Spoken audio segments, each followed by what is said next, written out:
देखिए, सबसे पहले हम देखेंगे नर्वस सिस्टम के इंट्रोडक्शन, यानी तंत्रिका तंत्र। देखिए, तंत्रिका तंत्र शरीर का वह तंत्र होता है जिसके द्वारा शरीर के विभिन्न अंगों की क्रिया को नियमित एवं नियंत्रित किया जाता है। यानी तंत्रिका तंत्र वह तंत्र होता है जिसके द्वारा शरीर के जितने भी ऑर्गन्स होते हैं उसकी क्रियाओं को नियंत्रित एवं नियमित किया जाता है, यानी एक काबू में कार्य करने को बनाए रखता है। देखिए, जैसे लीवर हो गया, इस किडनी हो गया, यानी स्प्लीन या स्टोमक, कुछ भी ऑर्गन्स हो गया, अभी इसको इसका जितने भी फंक्शन है इसको अपने काबू में कार्य करने की एक क्षमता बनाए रखती है नर्वस सिस्टम।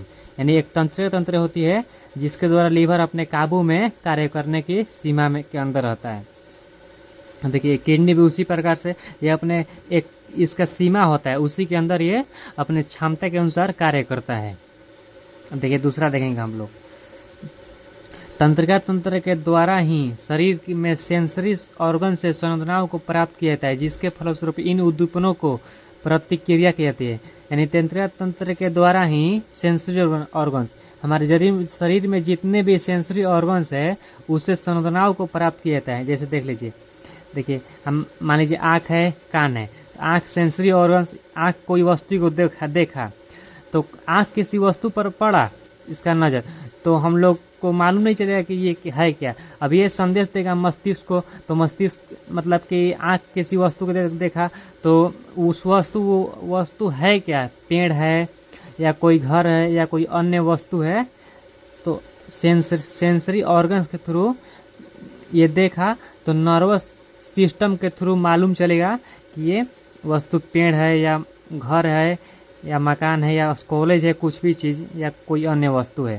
यानी कि नर्वस सिस्टम के द्वारा किसी वस्तु का मालूम चलेगा। अब देखिए, ईयर्स हो गया यानी कान हो गया, सेंसरी ऑर्गन। अब कान में किसी वस्तु ध्वनि मतलब प्रवेश की, ठीक है, तो प्रवेश की तो नर्वस सिस्टम के थ्रू हम लोग को मालूम चलेगा कि किस प्रकार की ध्वनि है, या पॉजिटिव ध्वनि है या निगेटिव ध्वनि है, या कोई गाली दे रहा है या कोई गुनगुना रहा है, कान के थ्रू मालूम चलेगा। यानी सेंसरी ऑर्गन्स के थ्रू इसके संवेदना, यानी जो वर्ड मालूम चलेगा वो कैसा वर्ड है तो उसको हम लोग संवेदना या सेंस कहते हैं, तो इसी के थ्रू सेंस को मालूम चलता है। अब देखिए, हम लोग देखेंगे तंत्रिका तंत्र में बहुत सारी एक विशेष प्रकार की कोशिकाओं से मिलकर बनी होती है, जिसे न्यूरॉन या न्यूरोग्लिया सेल कहते हैं। देखिए, पहले हम लोग देखेंगे न्यूरॉन है क्या, यानी यहाँ पर दिया है न्यूरॉन आखिर क्या है।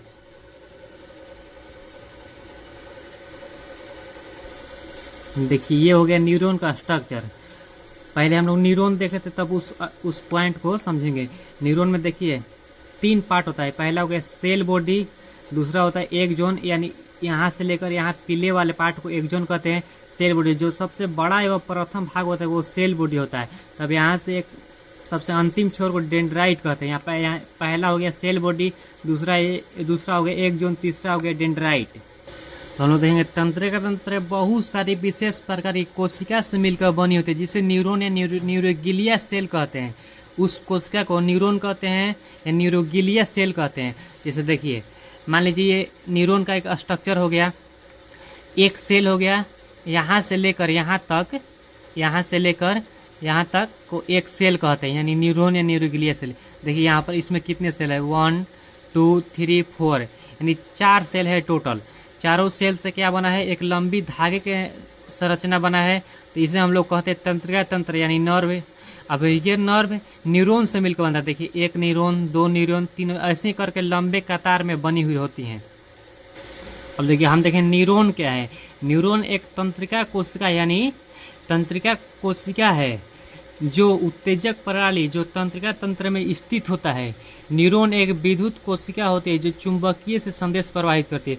न्यूरॉन एक इलेक्ट्रिकल सेल होती है जो चुंबकीय से संदेश प्रवाहित है। देखिए यहाँ पर चुंबकीय से संदेश प्रवाहित करती है, यानी एक विधि से होती है, उससे न्यूरोनल विधि कहते हैं। न्यूरोनल विधि से संदेश प्रवाहित करती है। अब दूसरा पॉइंट हम लोग देखेंगे, न्यूरॉन का कार्य किसी सूचनाओं को रिसीव करना तथा ट्रांसमिट करना होता है, और नर्व सिस्टम को क्रिया विधि को अंगों तक और अंगों से ऊतकों तक और मस्तिष्क तक पहुंचाता है। इस न्यूरॉन का कार्य है कि सूचना को रिसीव करेगा, यानी यहाँ से रिसीव किया, यहाँ से ट्रांसमिट किया, इसका यही काम होता है। अब हम लोग समझेंगे स्ट्रक्चर ऑफ न्यूरॉन, न्यूरॉन का स्ट्रक्चर। तो देखिए, न्यूरॉन मुख्य रूप से 3 संरचनाओं से मिलकर बनी होती है। न्यूरॉन मुख्य रूप से कितनी संरचनाओं से मिलकर बनी है? 3 संरचनाएं। पहला सेल बॉडी, दूसरा डेंड्राइट, तीसरा एक्सॉन। यानी सेल बॉडी पहला हुआ, दूसरा डेंड्राइट, तीसरा एक्सॉन। अब सेल बॉडी देखें क्या है। यह न्यूरॉन का सबसे बड़ा और प्रथम भाग होता है। यह न्यूरॉन का सबसे बड़ा एवं प्रथम भाग होता है। सेल बॉडी के मध्य में साइटोप्लाज्मा से घिरी हुई संरचना होती है, जिसे केंद्रक या न्यूक्लियस कहते हैं। देखिए, हम लोग देखे हैं सेल बॉडी, यह न्यूरॉन का सबसे बड़ा एवं प्रथम भाग होता है। देखिए, यहाँ पर सेल बॉडी है, न्यूरॉन का सबसे बड़ा भाग यही है और सबसे प्रथम भाग है, यानी सबसे पहला भाग है। और दूसरा पॉइंट हम लोग देखेंगे सेल बॉडी, यानी पहला भाग हम लोग देखें। और दूसरा पॉइंट देख लेंगे, सेल बॉडी में साइटोप्लाज्मा से घिरे हुए एक संरचना पाई जाती है, जिसे न्यूक्लियस कहते हैं। देखिए, यहाँ पर एक संरचना है, मान लीजिए ये संरचना हो गया, इसे हम लोग कहेंगे पहले न्यूक्लियस। न्यूक्लियस का काम खत्म हो गया। अब ये एक संरचना से घिरी हुई रहती है, जिसे साइटोप्लाज्म कहते हैं, यानी एक मेम्ब्रेन होता है, उससे ये घिरी हुई रहती है।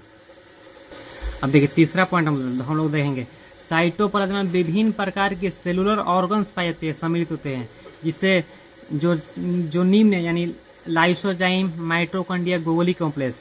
अब इसमें साइटोप्लाज्म में न्यूक्लियस जो होता है, वहाँ पर साइटोप्लाज्म में बहुत सारे सेलुलर ऑर्गन्स पाए जाते हैं, जैसे लाइसोजाइम, माइटोकॉन्ड्रिया, गोगोली कॉम्प्लेक्स। अब लाइसोजाइम काम होता है, एंजाइम के पाचन में सहायक होता है। माइटोकॉन्ड्रिया कोशिका में श्वसन एवं ऊर्जा का प्रदान करता है, या प्रोटीन का अणु तैयार करता है। अब देखिए, यहाँ पर डेंड्राइट, कोशिका काया के अंतिम स्वरों से निकली हुई संरचना को डेंड्राइट कहते हैं, यानी सेल बॉडी की अंतिम संरचना से निकली हुई संरचना को डेंड्राइट कहते हैं। इस पार्श्व तंतु यानी डेंड्राइट